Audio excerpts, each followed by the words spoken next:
Hello everyone, ఎలా ఉన్నారండి? అందరూ బాగున్నారు కదా? Welcome back to Radhika Kalyan channel. ఈ రోజుకి మనకి కార్తీక మాసము మొదలయ్యి చక్కగా 8 రోజులు అయిపోయిందండి అప్పుడే.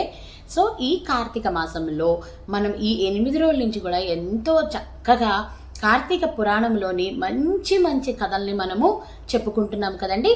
ఈ రోజు కూడా అలాగే కార్తీక పురాణంలో 8వ అధ్యాయము నామస్మరణ. చాలా చాలా ఇంపార్టెంట్ టాపిక్, చాలా బాగుంటుంది. ఈ కథలు అయితే ఎంత బాగుంటాయో. సో ఈరోజు వచ్చేసి 8వ అధ్యాయము నామస్మరణ ఫలితము. అంటే నామస్మరణం చేయటం వలన ఏమి ఫలితం మనకి దక్కుతుంది అని ఈ కథలోని సారాంశము. సో ఇప్పుడైతే మనము చక్కగా కార్తీక మాసములో కార్తీక పురాణములోని 8వ అధ్యాయంలోకి అయితే వెళ్ళిపోదాము. నేను ఇంకా 8వ అధ్యాయము నామస్మరణ ఫలితము మొదలు పెడుతున్నాను. అంతవరకు వశిష్ఠ మహర్షి ప్రవచనాన్ని శ్రద్ధగా విన్న జనక మహారాజు తనకి కలుగుతున్న సందేహాలని వశిష్ఠ మహర్షికి వివరించినాడు. మహర్షి, వర్ణ సంకర్యాది పాపాలను చేసిన వారు వేద త్రయోక్తాలనైనా ప్రాయశ్చిత్తాలను చేసుకొనదే పరిశుద్ధులు కారని సమస్త ధర్మాలు శాస్త్రాలు ఘోషిస్తుండగా కేవలం కార్తీక వ్రతం చేయడం వలన సమస్త పాపాలు హరించుకుపోతాయని వైకుంఠ ప్రాప్తి కలుగుతుందని చెప్పడంలో మర్మం ఏమిటి? ఇది ఎలా సంభవం అని అడిగినాడు. అగ్నికి ఆహుతి అవుతుందన్న ఇంటి మీద చెంబుడు నీటిని చల్లితే అగ్ని చల్లారుతుందా? నదీ ప్రవాహంలో కొట్టుకుపోతున్న వారు గడ్డి పరకని ముట్టుకుంటే ఒడ్డుకు చేరగలుగుతారా? మహాపాపులు సహితం కార్తీక వ్రతం చేసినంత మాత్రాన పాపరహితులవుతారా అంటూ ప్రశ్నించినాడు మహారాజు. ఆ ప్రశ్నలకి విపులంగా సమాధానం చెప్పసాగినాడు వశిష్ఠ మహర్షి. జనకరాజా, అన్నింటికీ కర్మమే మూలము. ఎవరి కర్మను బట్టి వాళ్ళకి ఫలితాలు ఉంటాయి. అయినప్పటికీ ప్రతి మనిషికి జ్ఞానం ఉన్నందున దేశ కాల ప్రాతత్తులని అనుసరించి ఆచరించిన ధర్మం అక్షయ పాత్రలాగా మనకి ఫలితాన్ని ఇస్తుంది.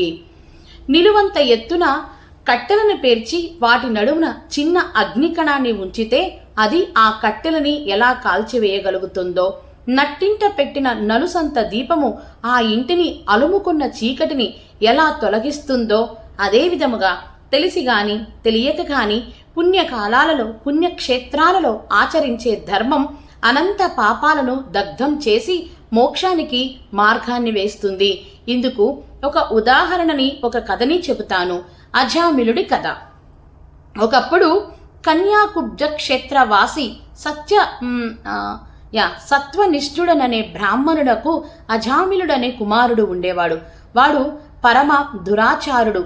పక్కింటి బ్రాహ్మణ గృహములోని దాసిదానితో సాంగత్యం పెట్టుకొని తల్లిదండ్రులను కాదని ఆ దాసిదానితోని కలిసి భోజనం తినేవాడు.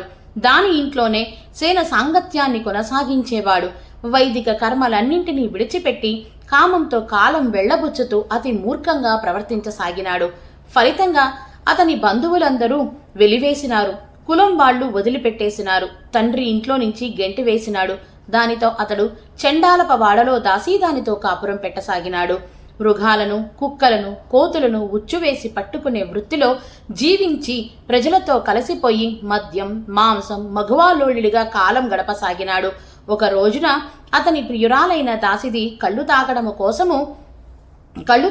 కోసము తాటి చెట్టు ఎక్కింది. కొమ్మ విరగటం వలన కింద పడి మరణించింది. ఆమె చావుకి అజామిలుడు ఎంతగానో దుఃఖించినాడు. ఆ దాసికి యవ్వనవతి అయిన కూతురు ఉంది. ఆ యవ్వనవతి మీద కన్ను వేసినాడు ఆ అజామిలుడు. అతనికి కూతురు వరుస అవుతుంది అన్న విచక్షణాన్ని మరచిపోయి ఆ యువతితో కాపురాన్ని సాగించసాగినాడు. తత్ఫలితంగా తండ్రి లాంటి అజామిలుడి ద్వారా చాలా మంది బిడ్డలకి జన్మనిచ్చింది ఆ యువతి. కానీ అందరూ పుట్టుకతోనే చనిపోయసాగినారు. చివరగా పుట్టిన బిడ్డకు నారాయణ అని నామకరణము చేసి అత్యంత ప్రేమతో పెంచుకోసాగినాడు. తాను ఏ స్థితిలో ఉన్నా, కూర్చున్నా, నిలుచున్నా, తింటున్నా, పడుకున్నా, నిద్రిస్తున్నా, ఏమి చేస్తున్నా సరే నారాయణ నారాయణ అంటూ కొడుకును పిలుస్తూనే ఉండేవాడు. అజామిలుడు కొంతకాలానికి అతనికి మరణ సమయం ఆసన్నమైంది. అతన్ని ప్రాణాల్ని తీసుకుపోవడానికి యమదూతలు వచ్చినారు. వాళ్ళని చూస్తూనే గజగజ వణికిపోతూ అజామిలుడు తన ప్రాణాలను పొయ్యేటప్పుడు కూడా పుత్ర వాత్సల్యము వదలలేక దూరంగా ఆడుకుంటూ ఉన్న కొడుకుని ఉద్దేశించి నారాయణ, ఓ నారాయణ, నా తండ్రి నారాయణ అంటూ పిలవసాగాడు. అతని పిలుపు కొడుక్కు వినిపించిందో లేదో తెలియదు కానీ యమదూతలు మాత్రం అజామిలుడు నోటి వెంట వచ్చిన నారాయణ మంత్రాన్ని విని వెనక్కి తగ్గినారు. అంతలో అక్కడికి వచ్చినారు విష్ణుదూతలు. ఓ యమదూతల్లారా, ఆగండి, ఆ జీవి మీ యమలోకానికి రాడు అంటూ హెచ్చరించినారు. ఆ మాటలు విని విస్తుపోయినారు యమదూతలు. వైష్ణుదూతల్లారా, మా ప్రభువైన యమధర్మరాజు ఆజ్ఞానుసారమే మేము ఈ పాపిని తీసుకువెళ్ళడానికి వచ్చాము. మీరెందుకు మమ్మల్ని నిరోధిస్తున్నారు అని అడిగారు యమదూతలు. 8వ రోజు పారాయణం సమాప్తము.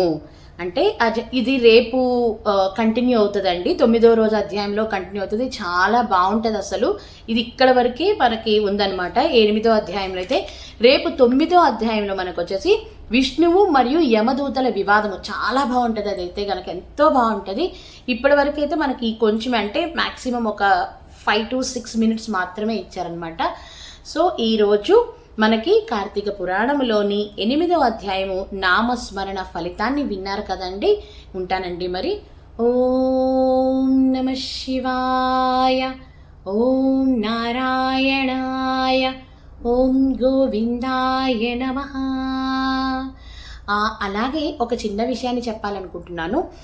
నేను నా యూట్యూబ్ ఛానల్లో ఎవరైతే చూస్తూ ఉన్నారో ఇప్పుడు కార్తీక పురాణాన్ని ఎలా అయితే చదివి చెప్తున్నానో అలాగే మనకి 18 మహాశక్తి పీఠాల గురించి కూడా, అంటే నేను లైవ్లో కూర్చొని చెప్పలేదు కానీ 18 మహాశక్తి పీఠాల గురించి కూడా వ్లాగ్స్ చేసి ఆల్మోస్ట్ ఒక 4 to 5 months బ్యాక్ రిలీజ్ చేసి ఉన్నానండి.